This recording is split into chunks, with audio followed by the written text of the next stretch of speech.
Hello and welcome to the Bleacher Preacher podcast. I'm Jonathan Roberts and I'm joined with Mario and Rob today. How you guys doing? Good, guys. How are you guys doing? What up, Doe? All right. With wildcard weekend now in the books, we are looking towards divisional round, but let's take a look back at an eventful NFL weekend of playoff games, starting off with the Tennessee and Kansas City Chief game. Rob, we had this one pegged up until the second half. Kansas City was who they thought we were at the first half, and then they forgot how to play football in the second half, I'm guessing. Yeah, with seeing how Kansas City ran the ball only 6 times in the second half and relying more on Alex Smith with the ball 14 times, I think they should have just ran with Kareem Hunt, the Pro Bowler, the rookie, more with the ball. Just chew the clock down and should have easily won the game. Kareem Hunt with only 11 total carries in this game should not happen. This man led the NFL in rushing. Should have had 25, should have had 30. Should have relied on him, especially with Travis Kelce's injury, and they just failed to do that. And especially after losing Kelce, you saw Kansas City's offense lose a bit of their identity, but almost the inability to move the ball consistently. And they were almost at a loss to try and close this game out, leaving the door open for Tennessee to come back. What's funny, or what I found funny about this game, was Tennessee sticking to their ground game to not only come back in this game, but eventually take the lead, led by the workhorse Derrick Henry. Exotic smash mouth, man. That's with DeMarco Murray hurt. I felt like that helped him, just having him have one back, giving him all the carries, and have him just work. Derrick Henry, man, showed to be a monster. Yep, with 26 carries and 156 yards, and especially with 2 catches for 35, it showed that it's basically Derrick Henry's time now in Tennessee, and I think it's goodbye for DeMarco Murray in Tennessee. A lot of people were calling for Derrick Henry to take over more of the backfield duties for Tennessee, and finally getting the chance to not only produce, but essentially staying committed to the run. And with Henry, Tennessee's offense was able to take off and eventually take over the game with some big plays down the stretch, including a clutch touchdown pass to Eric Decker to take the lead. What was probably his most impressive throw was the one when Marcus Mariota threw the ball, and then Marcus Mariota caught the ball, and then himself scoring a touchdown. I believe Brad Johnson did that, and I believe that's about it. Brett Favre also did have a catch, but it was not a touchdown. Brett Favre's first completion to Brett Favre. There's your random tidbit of the day. I was generally surprised to see Tennessee hang in this game, but what allowed them to stay in it was Andy Reid's play calling, again, being their downfall. This has happened to them in 2013, 2015, and again now. At what point does this trend break, or is it a personnel thing? How does Kansas City essentially get over this and recover? I also think it was the defense fault as well. They had so many opportunities to end the game, with Revis obviously trying to get that interception, obviously with the Mariota bouncing off his hands and Mariota caught it for a touchdown. I think that was a big. It's a backbreaker. Yeah. It almost is like, well, what do we do now? Like, we made the play we were supposed to. And all the credit to Marcus Mariota, scrambling left to right and making something happen on that play. And I think that's the unsung, hero of the playoffs right now. But we'll see how this rest of the weekend pans out. Darrelle Revis, the tip ball for Marcus Mariota's touchdown, it wasn't all his fault there, 'cause that's just a bang-bang play that happened. What was 100% his fault was Derrick Henry's touchdown run. You just see him lollygag in the back, not even chasing Derrick Henry down. Then the first down Derrick Henry had to pretty much ice the game, to literally ice the game. You just see Darrelle Revis just jogging, not even making an attempt to get in there. He looked like a corner who's sat out, almost 3/4 of the season. And, I mean, Revis had a great run for his career with the Jets, the Pats, and a small stint with the Bucks. But it was rough to see him out there in that condition. But what I forgot to mention about Mariota, that block at the end of the game, the run Rob was just mentioning, getting out there and literally laying himself out to try and seal this game. That's an effort you don't see nowadays, and I appreciate that. It just shows that he cares about this team. Like, not many quarterbacks would do that, especially the way their safety is being held. He wanted to win, so he wanted to prove to his teams, like, hey, we're all in this together. Speaking of quarterbacks that didn't throw blocks for his running backs, what about Alex Smith? Is this it? I think this could be it for him. The Chiefs invested a high draft pick into Patrick Mahomes, and we could be seeing Alex Smith on the move with a lot of teams looking for a quarterback. Even though Smith is 33 years old, I think he can still play in the right situation. Just like you said, it had to be either probably Arizona, Jacksonville, probably the two teams that actually really need quarterbacks that don't have high draft picks in the draft. So. I think Denver makes a call for him. I know they don't do a lot of interdivision trades, but we've seen stranger things happen. I miss you, Jimmy Garoppolo. But I think Alex Smith has played his last game for Kansas City. I just think that offense that he has, the weapons he has, this is the best version of Alex Smith that you have. I don't He think did have a good supporting cast, and I don't know if it does get better for Smith in that sense or what his limitations of being the ultimate game manager. But like I said, with the league starving for quality quarterback play, is he almost getting a little too much credit for his talent? 4,000 yards, man, and just not even a Pro Bowler. And now, like, they're looking at him as the guy to blame it on. It's like, what can you do? It's like, you've done all you could. You pretty much played the way they wanted you to play, and now fortunately, you might just get the boot. Kansas City's whole season was summed up perfectly in this game. Started out hot, had a very good record, had a very good lead, and just faltered down the stretch. And we have another year, another divisional or another wild card exit for Kansas City. No, I would say an unfulfilling season. They did have high hopes after opening the season with a solid win in New England, but again, too many sputtering losses throughout the year. It was almost a frustrating season in a sense, so it's going to be an interesting offseason for Kansas City. Moving on to our next game from Wild Card Weekend, we had the Falcons fly out to Los Angeles to take on the Rams in the Coliseum. We saw a good game from Matt Ryan and the Falcons offense finally. They relied heavily on the run in the second half, which was crazy. They just ran it down their throats. Now, in the first quarter, when they were filling them out, Robert Quinn was able to get into the backfield and make plays. Aaron Donald was a handful the whole game. Michael Brockers was having a good game, too, until he got injured. And then as soon as he got injured, second half came around, they started running away from Quinn. They started running away from Donald, running to Brockers' side, which he wasn't there, and they just established the run. And that pretty much run them the game.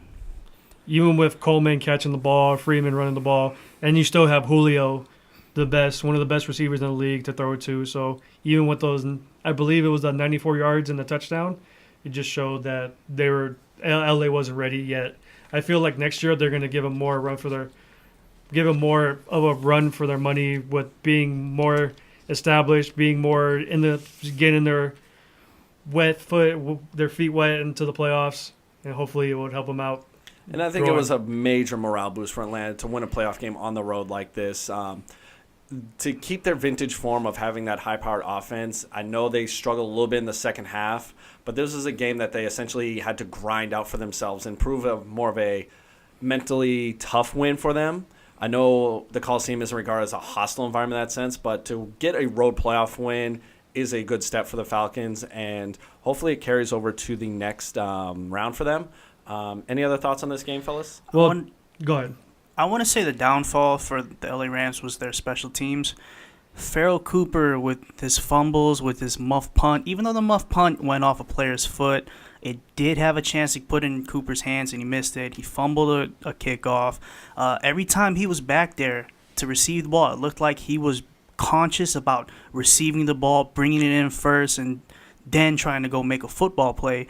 And it's just, why was he not subbed out? Did they not have anybody else? Now, I know he's a first All-Pro as a kick returner, second-team All-Pro as a punt returner, but him having the yips and just having a bad day, you have to find somebody else to go back there.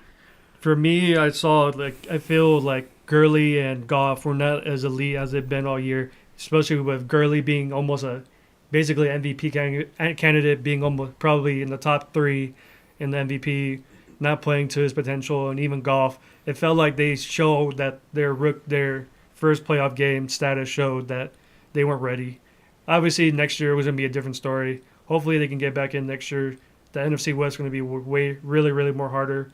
With Seattle being back healthy, San Francisco is going to be really, really better with Garoppolo with a year under his belt with the new offense. And we'll see. Hopefully, they can get it together and bring in some pieces and hopefully bring in some veteran leadership and maybe make a more bigger run in the playoffs. And I think for LA, it was playing from behind and not being able to fully utilize Todd Gurley. I did notice a couple of plays, or for an extended period of time, he would be on the sideline. And I know you want to preserve your star player to a degree, but you need to have your best players out there when you need to put up points. And you didn't see the LA offense take off until later in the second half, later in the first half. But again, with this being their first playoff game, being a fairly young team, I think there's going to be the future's looking good out in Los Angeles. So we could see this be a regular side of them in the playoffs. Shout out Atlanta's defense. Deion Jones has probably cemented himself as a top 10 cover linebacker in this league. Shout out Bryant Poole out there making form tackles, open field tackles on Todd Gurley, stopping him from hurtling him, stopping him from making people team speed on miss. that defense, and they always swarm to the ball and they play very fast, and that's always been Atlanta's calling card on defense. So it was nice to see them play fast and play confident. All right, so who are your player of the game for Atlanta? John? I would say for Atlanta, it was getting Julio Jones back in the mix of things, going, as Mario mentioned, finally getting the ball and almost taking over in a sense, just because Julio has had his ups and downs this year. But when it comes to the playoffs, you need to get your best players the ball, and it was nice to see Julio Jones break out again. I would also say with me as well, I'd go with Julio, just playing to the elite level that he's been playing. He has his potential. He's finally healthy this time around, just when they need him in the playoffs. I am also going with the Jones, but I'm going with Deion Jones. Strong second place for Keanu Neal, but Deion Jones has impressed me so much from being a rookie to coming in as a second-year man this year. He has taken leaps and bounds and cemented himself as a top linebacker. All right, and now we'll move on to Wild Card Sunday, where we saw the Buffalo Bills travel down to Jacksonville. Two teams that we did not expect to be in the playoffs this year had somewhat surprising seasons. This game in a nutshell, though, was just all about defense, and it was a rough day trying to move the ball on offense. It was basically who is going to mess up first. There's either going to be someone throwing a pick, fumble, and unfortunately, it was Buffalo causing the turnover. But fortunately, they only got a field goal out of it. But it was just a back and forth defense play between defenses all game long. And Blake Bortles not messing up the game. Securing the ball, playing it safe, just how they wanted him to be. Yeah, it was 10-3, but they got the win, and they're going on to the next round. Their offense is going to be an issue moving forward. Their defense is maybe the best unit left in the playoffs. Shout out to Minnesota, but top 2 defense left in the league. Blake Bortles, what can you say about Blake Bortles? Every time you see Blake Bortles come back, take a snap, you want to pull your hair out. Blake Bortles had 87 yards passing today. He had a touchdown. He had one good drive and got himself a touchdown. That's all he really had to do. He didn't throw a pick. Did fumble twice. Only lost one. But, man, does Blake Bortles scare you. While you're here, you could just go ahead put both safeties in the box. Put 9 people in the box. Go ahead, bottle up Leonard Fournette and just play man-to-man with their wide receivers. They're missing their top 2 guys. Allen Robinson's been out for this whole season. Marcus Lee's banged up. They're relying on a Cole and a Westbrook, and I just don't see it with Jacksonville. And Jacksonville's calling card on offense has been their ground game, so Leonard Fournette facing a 9-man box is a little tough for him, and you have seen him wear down a little bit later in the season. And I think their running back depth with both TJ Yeldon and Chris Ivory is going to have to be something they rely on here going toward the next round. But again, credit to Blake Bortles for essentially not messing this one up for the defense. I know Buffalo was a great story getting into the playoffs, but they just didn't have enough ammo left. And with Taylor getting hurt later in the game and the legend of Nathan Peterman grew by another intentional grounding, fumble, and a pick. So bless his soul for trying his hardest. And then also Shady McCoy doing the best he could, especially with that really bad ankle. I believe he got almost 100 yards with it bad ankle throughout the whole game. So shout out to him too, trying his best. I know they really wanted this game to win. They really wanted to win this game. He really wanted to give his best, but unfortunately, you can't do much when your quarterback goes out right when the game's about to end. Secretly, I was hoping for the Bills to come out on the field with some tables, i.e. of the Dudley boys of the wonderful Attitude Era. Player of the game from this, we're all in agreement it's the Jacksonville defense for clamping this one down. It's the whole Jacksonville defense that, granted, they played against Nathan Peterman and the Buffalo offense, but they did what they had to do. They came out, only allowed 3 points. That can't give And it to anybody else. Jalen Ramsey with that exceptional interception and got him to secure the win. Unfortunately, my dud for this game, though, is the Buffalo offense. I'm not doing this to pick on units or anything, but to only put up 3 points in a playoff game is disappointing. But I'm not going to be fully discouraged by this performance by the Buffalo Bills. They tried the best they could, and unfortunately, they couldn't finish. All right, and the last game from Wildcard Weekend, we had the Panthers travel down to the Superdome to play the New Orleans Saints. Another shootout and another great game out of the NFC South. Yep, and as Kamara and Ingram said, it's like if you stop them, you still have to stop Drew Brees. I think with this game, it showed that Brees is still one of the best QBs in the game, showing that he overdove for 300 yards. I believe this was his second most highest yards in this whole season. It showed this year too. Yeah, like you have Kamara and Ingram, but like you still have Drew Brees to worry about. This shows how dangerous New Orleans offense can actually be. They spent the whole season relying on Kamara and relying on Ingram. They both made the Pro Bowl. They both are great weapons, both over 1,000 yards over scrimmage. And then today, they were just shut down by Carolina's defense. And then with that happening, Drew Brees just came out and he's Drew Brees. He just came out and just was Drew Brees. Classic So would you Drew say Brees the game. Saints almost preserved Drew Brees' arm and passing attack for a game or a big spot like this? I think they just knew their personnel. They finally figured out after a month to get rid of AP, and then, it was just... Well, they're very familiar with the Panthers, too, playing them twice a year, so this is something they could definitely attack and take advantage of. How many times have you seen the Saints throw that deep play-action post down the middle, and you have Ted Ginn streaking across the field? This is a play that's been a staple for the Saints for over 10 years now. It's been every year. It's just been a different person. It's always a fast guy. It's either been Brandon Cooks, Willie Snead, Debbie Henderson, you name it. Now this year it's Ted Ginn, and it just shows how reliable Drew Brees and this offense and Sean Payton can be. That Ted Ginn play changed the whole complexity of the game. These guys came out and they were just filling each other out the first couple of drives. And then Carolina moved down the field and missed the field goal. 2 plays later, Ted getting 80 yards down the field. And that just hurts you. Hurts your soul, hurts your spirit. And you got to fight back from that. And, Carolina missed a lot of opportunities today, just settling for field goals and not being able to punch it in. And I think that's the biggest thing that Carolina has to look back on is missing those opportunities, because you can't be settling for field goals against a high-powered offense like the Saints. You need to get points whenever you can, but not limit yourself. And this isn't a diss to Cam. Cam played a good game. Heck of a game. He did the best he could out there. The throw, the out route he threw to the end line where Kalen Clay dropped the ball, that was a perfect throw. You can't put it anywhere better than Cam did. Cam played a hell of a game. His weapons just let him down today. And I know Cam does get knocked for not being a traditional pocket passer, but for throwing for almost 350 yards shows me he can still move this ball both through the air and with his legs. And we had mentioned how Cam can regain his MVP form when he is healthy. Not only is he regaining his health, but I still think they need to add that one piece to finally get them back to the Super Bowl contender stage. And then it showed, too, with this game with McCaffrey getting 117 total yards through the game, that how elite this person can be, catching the ball, running the ball, and how dangerous he can be. Like you said, they just need one more. They need a receiver. Obviously, when they traded Benjamin, it really hurt them a lot. Funchess played really well, especially with a hurt shoulder. Cam needs weapons. If they want him to be healthy and to win more, they need to offer him some help.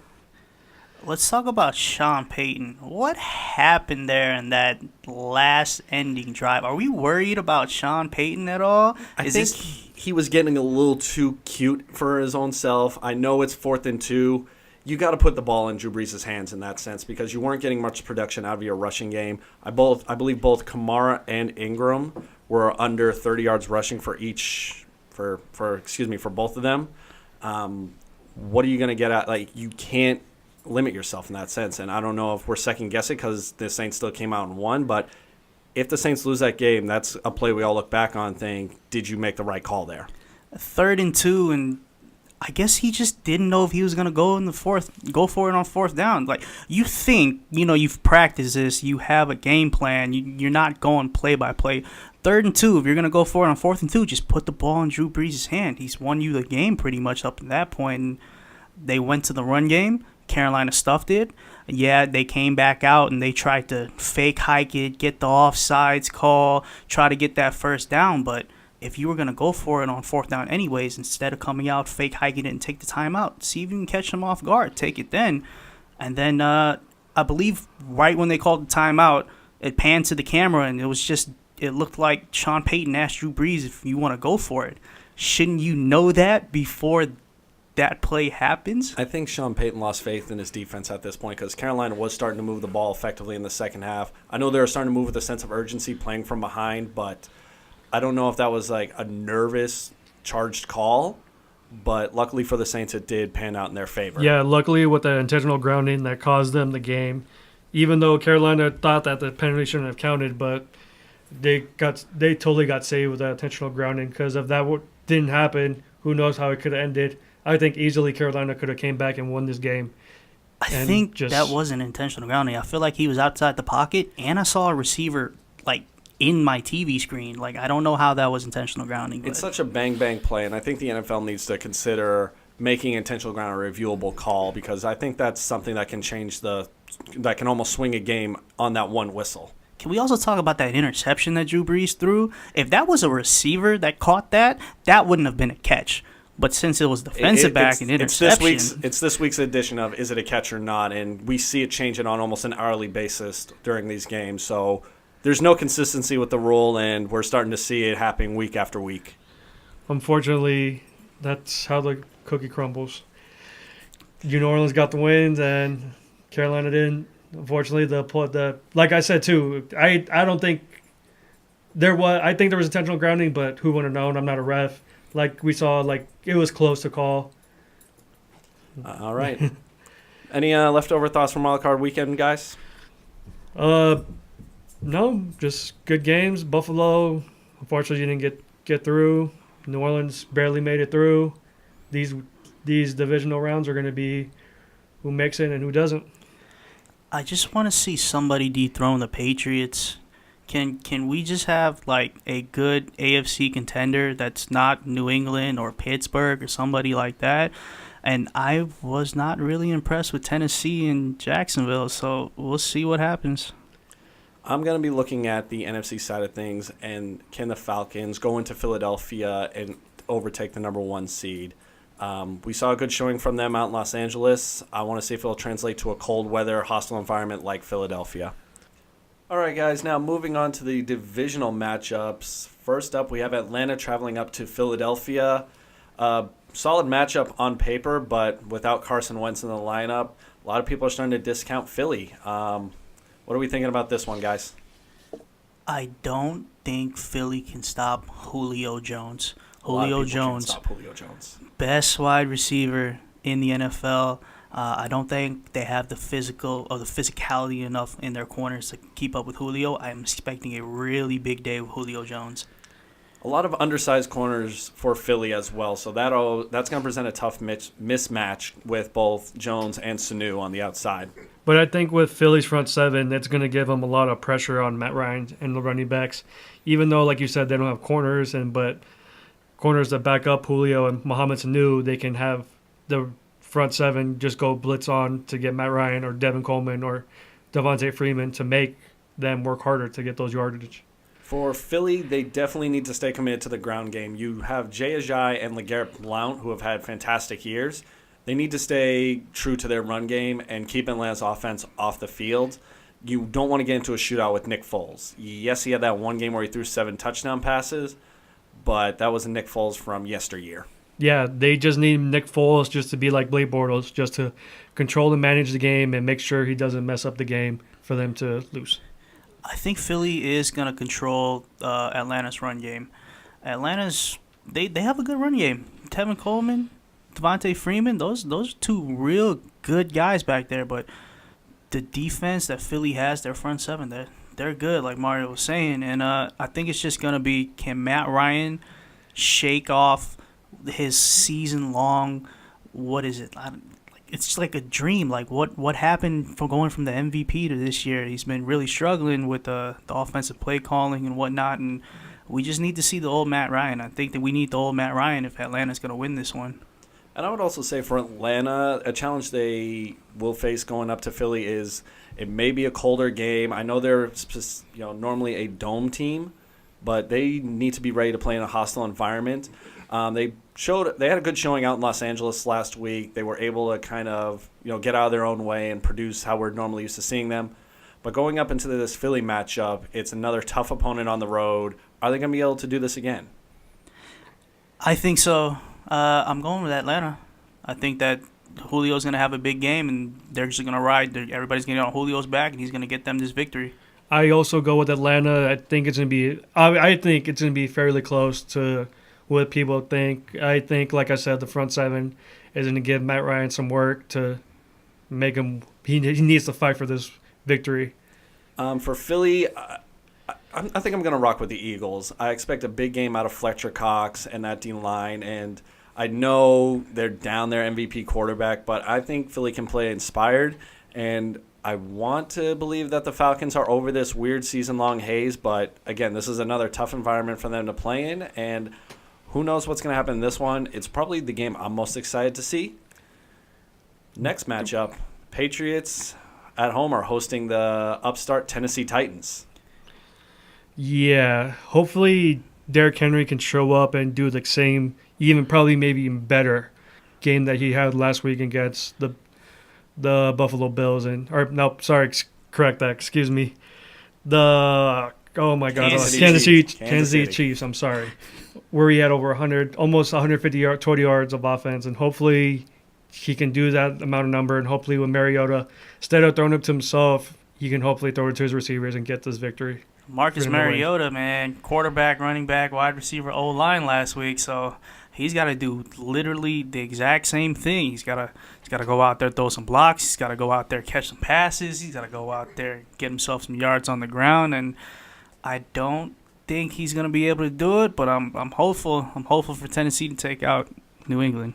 One thing we've always seen New England do in this Belichick era was always take away their best option or biggest threat. It's been their calling card on defense during this run of theirs for the past 10 years. I think it's going to be a tough sled for Mariota on the road just because the Patriots will not give them anything easy. Yes, you have Derrick Henry out a big game last week, but to turn around and do that again in 7 days, it wears on a running back. So I don't know if Murray's going to be able to spell him at all this next game, but I don't know if we can expect another repeat performance because I don't think the Patriots will let them. Do you think weather's going to be an option or a problem for both teams at all? Just for it probably being in the 20s? The Patriots are, they've played plenty of games in these kind of weather. And then same with the Titans. They had another, Kansas City's a tough stadium to play in. And Foxborough's no noise, magnet in that sense. But it's almost the allure of Foxborough and coming in is an intimidation factor for this. And that's what Mariota has to avoid. I know he's a younger player, but he can't get caught up in the hype of the matchup. The question is, will New England cover the 13.5 points and get these wins? Is that the question that we got this week? They were able to do it last year. I believe it was a 17-point line against Brock Osweiler and the Houston Texans, and they were somehow able to manage to pull out that spread, and it was almost like a backdoor miracle cover just by slowly adding chunk plays and points along the way.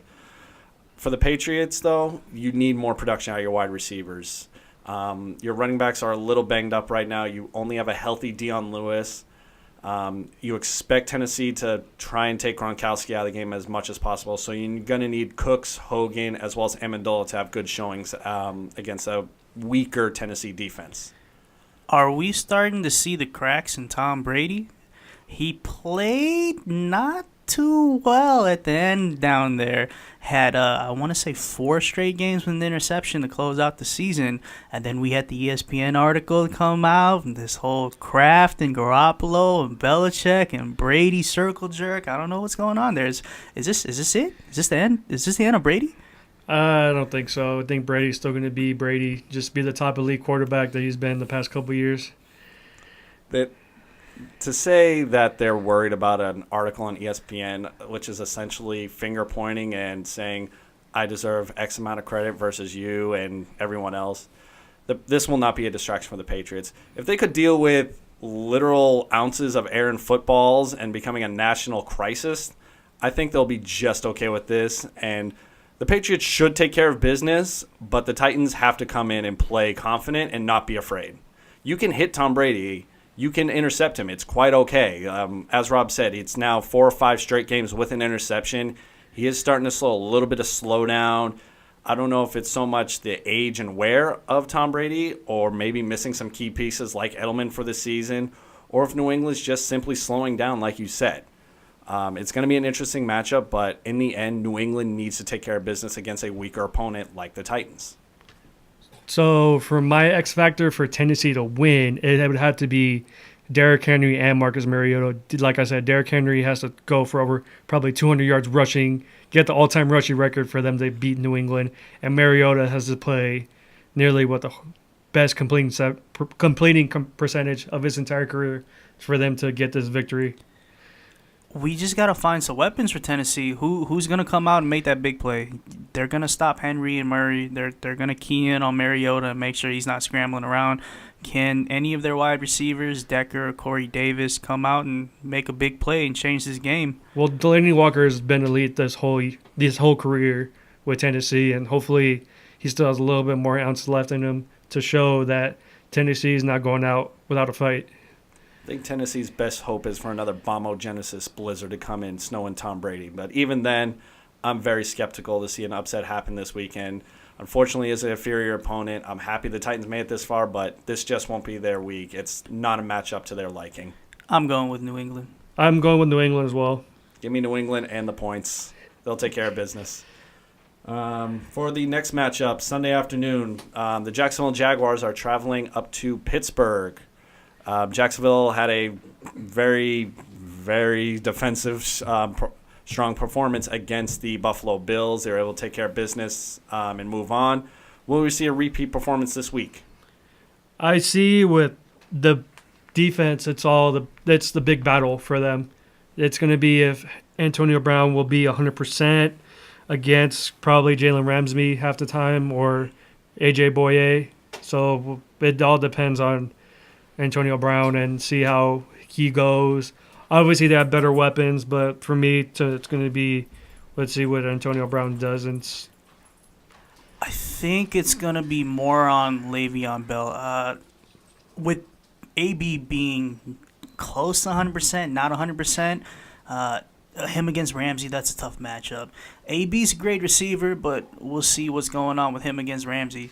And then we have AJ Boye on the other side too, so it's not like you can go try to find some big plays from Juju Smith-Schuster and whatnot. I think the corners are going to have a field day and able to contain both their wide receivers, and it's going to be Le'Veon trying to pick some spots, trying to make some plays in the run game, but especially in the passing game. With those two being locked up on the outside, it's going to be a lot of checkdowns to Le'Veon and him having to make Telvin Smith and Miles Jack miss. I think that's a really good point of Le'Veon Bell as the receiver. As we covered the corners matchup with the Pittsburgh receivers and with, as Mario said, Antonio Brown not back to 100%. We don't know what to expect from him. The mismatch or the opportunity for Pittsburgh is going to be Le'Veon as that either split out wide receiver or taking the swing pass, screen passes, quick hits, just anything to get him the ball in space. For Jacksonville, though, you need to be disciplined and be expecting these kind of plays just for how fast you are on defense, and you can cover this offense. A lot of people forget Jacksonville went up to Pittsburgh earlier this year and punched them in the mouth constantly. I know Big Ben struggled for most of that game too, but we can't exactly see that happening 2 times in a row. Or am I wrong? Yeah, I think you're wrong since Ben Roethlisberger's washed, but just saying. Well, I think for the front seven for Jacksonville, like you said, they gotta get to Big Ben and to Le'Veon Bell. Hopefully, keep them from completing passes to each other or just to the Big Ben to the receivers in general, just to keep the game in the hands of Leonard Fournette and unfortunately Blake Bortles. I think though that defensive front can get home. Ben Roethlisberger, this isn't Ben Roethlisberger from 2010. He's not going to shake off 2 or 3 sacks and still be upright and get that ball downfield. He's less mobile than he's ever been, and I just think they'll be able to get home and be able to sack him, get him to cough the ball up. I think we also got to look at the other side of this matchup with Blake Bortles having an interesting game against Buffalo, to say the least. Outrushing his own passing yards, 88 to 87. So for Blake, I think it's going to be more of the same of take care of the ball, don't turn it over.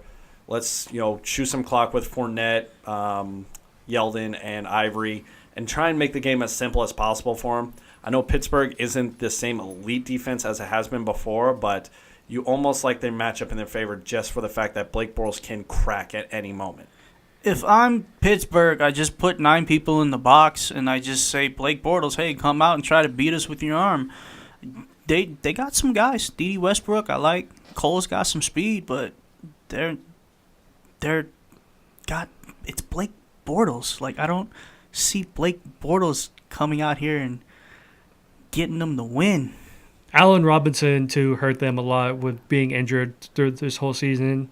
Obviously, I think he would have been a better passer this year, but unfortunately, he lost his best player in the offensive his receiving core, and I think that's what hurt him the most. I know he's been struggling his whole career to get his accuracy up to par, but I think also too it has to deal with Allen Robinson being hurt. I think it's more than just his accuracy. He needs to be poised and confident in the pocket. A lot of the bad decisions we see Blake Bortles making, it's either he's indecisive where he wants to put the ball or he's almost making a bad mechanical decision too. So if he just keeps it simple for himself and allow others to help him make plays, Jacksonville could pull the upset. If Jacksonville loses, do you bring back Blake Bortles or do you sign someone else? I would look into a certain New York quarterback, see if we can bring him down to Jacksonville. Josh McCown?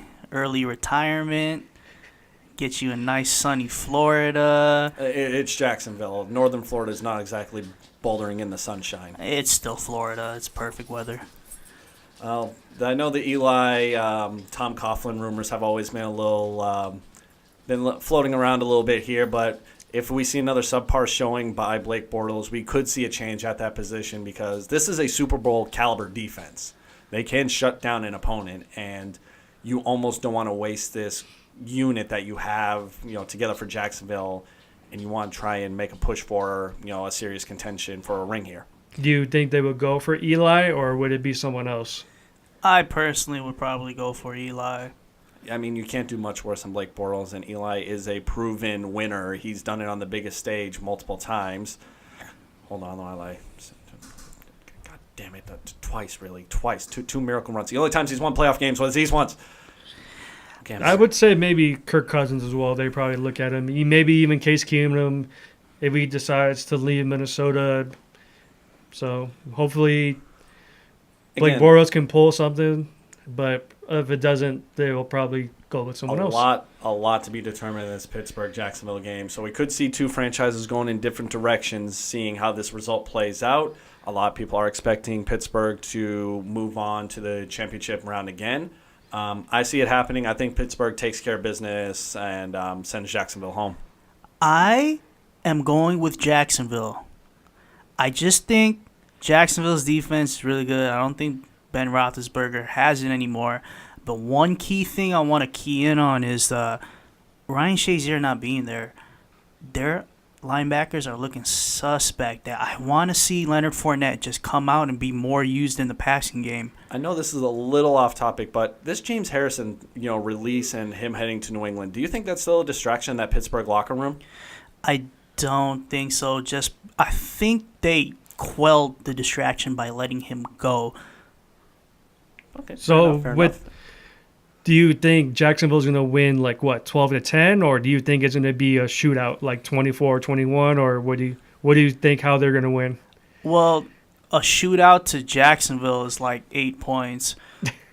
So I'm going to go with a 14 14-3 win, Jacksonville. You're definitely going to need, if you're Jacksonville, you need a touchdown on defense or special teams. You can't solely rely on the offense to put up points. You're going to need a fumble return, interception, blocked punt, something to kind of not only give you points, but swing the momentum in your favor as well. I think Jacksonville scores more points on defense than they do on offense, even though I have them at 14. But I think Jacksonville scores more points on defense than they do on offense. They're very much capable. And our final matchup for this weekend, the Saints going up to Minnesota. Minnesota coming off a 13-3 regular season. Case Keenum taking over the reins at quarterback and solidifying the position for the Vikings. This is an interesting matchup, a rematch from Week 1. Obviously, it's going to be a very different game from Week 1 because back then, Sam Bradford was a quarterback for Minnesota and Adrian Peterson was a running back for the New Orleans Saints. And now they're both no longer going to play in this game as well. I think Sam Bradford is going to be the backup, but AP obviously has gone to Arizona. Sam Bradford is actually inactive for this game, so if we do see a Case Keenum injury, it will be the return of Teddy Bridgewater. Yay. If Case Keenum comes out and he plays horrible, he plays bad, and they go up, Minnesota goes down, 14-0 if the Saints come out early. Do you see them pulling the plug on Case Keenum and going to Teddy Bridgewater? I don't think you can do that to Case Keenum because he's really locked down that position for you. Mind you, Teddy Bridgewater has seen minimal game action up to this point. I don't know if it's going to be an emotional lift in that sense, but I don't see the Vikings falling behind in this game. Playing at home, they're a very tough team to beat. They play hard and fast on defense. I think the elements are there for the Vikings to take care of business against the Saints, but New Orleans coming off that vintage Breeze game, taking care of business down the Superdome. I just don't know what Saints team to expect in this one. Hopefully with this game, you've seen with Carolina, they've shown that they can stop the run. And hopefully in this week they get the run back to Minnesota and beat them. And hopefully Drew Brees does the same numbers he's been doing like he did last week and just this whole year when not turnovering the ball, not having so much pressure, relied on him just due to the running backs being as the elite Pro Bowlers that they are. I don't think they can rely on Drew Brees to win them the game this game. Because I don't see them having a Carolina game like that where Drew Brees can pick on their corners and go hit Michael Thomas every time he wants. Xavier Rhodes is a top 5 corner, a top 3 corner. He's going to take away Michael Thomas, and I just think the Saints just really need to get their run game in order. Kamara and Ingram were shut down last week. They got to be back this week for them to have some success. And this is a tougher front seven to try and run the ball on. Minnesota's linebacking core is among one of the best units in the NFL, led by Anthony Barr and Eric Kendricks. Both are very athletic, very fast, and that's not even including the front four for Minnesota, which is also a strong, solid group of players as well. You can't exactly move those guys out of the way neither, so it will be tough sledding for New Orleans to try and run the ball in that point. Even with their defense as well, like they exactly what they have with Kyle Rudolph in Minnesota, obviously being one of the elite tight ends in the league. I would say like top 10 in the league, and so he will show what Greg Olsen did to New Orleans as well too. So if they get over 100 yards rushing, or 100 yards passing with him, it's gonna hurt New Orleans a lot like they did last week. I would say my X factor is going to be the breakout of Adam Thielen, and if New Orleans can find a way to contain him. I know Marcus Lattimore's had a solid season, making first-team All-Rookie, but Thielen has shown he can be one of the top exceptional receivers in this game, and as a crisp route runner that he is, I think he's going to find separation holes in the defense and make an impact on this game. I think Lattimore is actually going to keep Thielen in check. Who I think is going to go off is Stephon Diggs. Ken Crawley was having a difficult time last week for New Orleans, so I think Stephon Diggs against Ken Crawley is the matchup I'm looking forward to see, just because I think Diggs is going to roast him. For me, it's going to be obviously the Saints running backs having to step up and play the way they've been playing all year. But it's going to be very, very tough with this front seven with Everson Griffin, Anthony Barr, just them going to keep pounding the Saints O-line, and it's going to be a very tough match for the Saints this game. And again, all the matchups this weekend are really, really good ones. We have some rematches mixed in. I'm excited for some of these games. What's the one thing you guys are excited for this weekend? Just this, I think this whole week in general this whole weekend's gonna be very exciting games. You don't know what to expect from either team, who's gonna show up. I'm excited, especially for the Saints Vikings one. You don't know who will show up and who's gonna bring what to the table.